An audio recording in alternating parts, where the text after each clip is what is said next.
A ver, la historia de Lego no es la que uno se imagina, ¿eh? No es solo la historia de un juguete que se hizo famoso, es la historia de un imperio. Un imperio que se levantó sobre las ruinas del fracaso, de la tragedia, y sobre todo de una capacidad de aguante increíble. Vamos a desarmar esta historia, pieza por pieza. Para que nos hagamos una idea del tamaño de esto, empecemos con un dato que es una locura. Se calcula que hay 80 ladrillos Lego por cada persona que vive en este planeta. Es una cifra brutal que ya nos dice que esto es algo universal. Y esa es la pregunta del millón, ¿no? Porque para entender por qué Lego es lo que es hoy, primero tenemos que irnos muy atrás a sus orígenes, unos orígenes humildes, trágicos, donde la desesperación era básicamente la materia prima.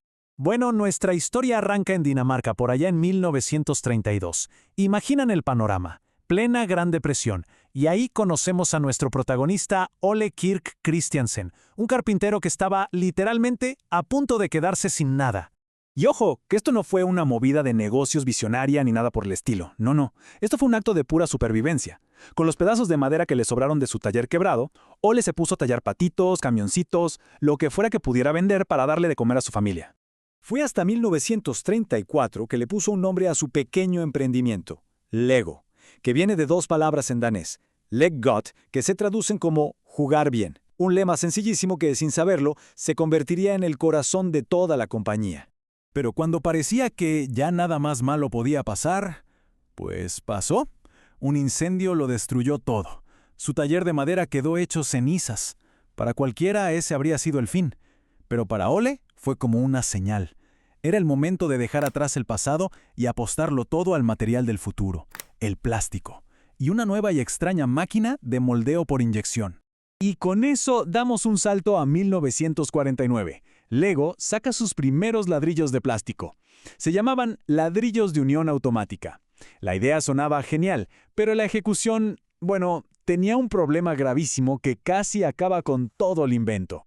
Es que el agarre era prácticamente nulo. O sea, imagínense la frustración. Armabas cualquier cosa, la tocabas un poquito y ¡pum!, se venía abajo.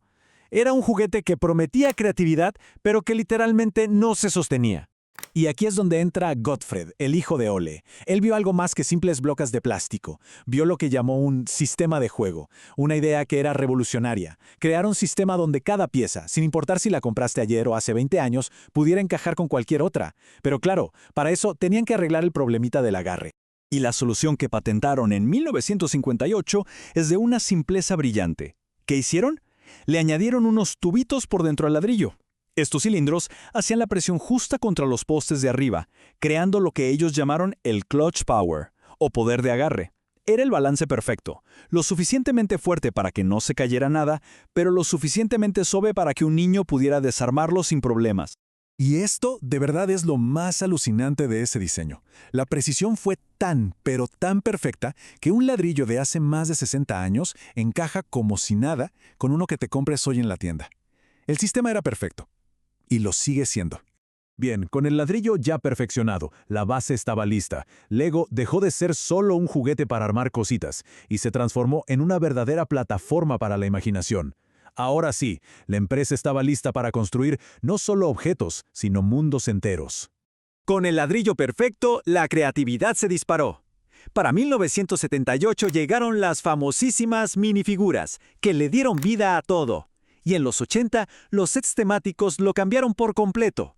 De repente, ya no solo armabas una casita, armabas un castillo medieval para defender o una nave espacial para irte a otra galaxia. Y la genialidad de la minifigura estaba, curiosamente, en lo simple que era. Miren esa carita, amarilla, sonriente, genérica. No era nadie en específico, y esa era la magia. Podía ser quien tú quisieras, un astronauta, un pirata, un caballero. De pronto, cada construcción tenía un habitante, y lo más importante, una historia para contar. Uno pensaría que a partir de aquí todo fue éxito tras éxito, ¿no? Pues no. Hasta los imperios más grandes se tropiezan, y a principios de los 2000 Lego se enfrentó a su segunda gran crisis, una que de verdad casi la desaparece del mapa. Suena increíble hoy, pero fue la pura realidad.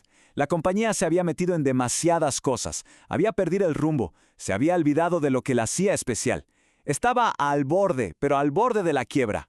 La salvación llegó con una estrategia de 3 partes, y fue una jugada maestra. Primero, se aliaron con una de las sagas más grandes de la historia, Star Wars, y ahí se dieron cuenta del poder que tenía unir su sistema de juego con mundos que la gente ya amaba. Luego, se lanzaron al cine, a los videojuegos, expandieron sus historias. Y lo más crucial, recordaron quiénes eran. Volvieron a su esencia, a la simple alegría de construir, pieza por pieza. Al final, para salir de ese hoyo tuvieron que regresar a sus raíces, a ese lema que el propio Ole Kirk Christiansen había tallado en la pared de su primer taller: solo lo mejor es suficientemente bueno. Un compromiso con la calidad y con el juego que ya había sobrevivido a incendios, a crisis y casi a la bancarrota. Y al final, la pregunta queda ahí, flotando en el aire. ¿Cómo es que un objeto tan simple, que nació de la tragedia, se convirtió en una herramienta universal para crear? Quizá la respuesta es que Lego nunca ha vendido solo ladrillos de plástico. Lo que siempre ha vendido es el potencial infinito que cabe en la palma de la mano.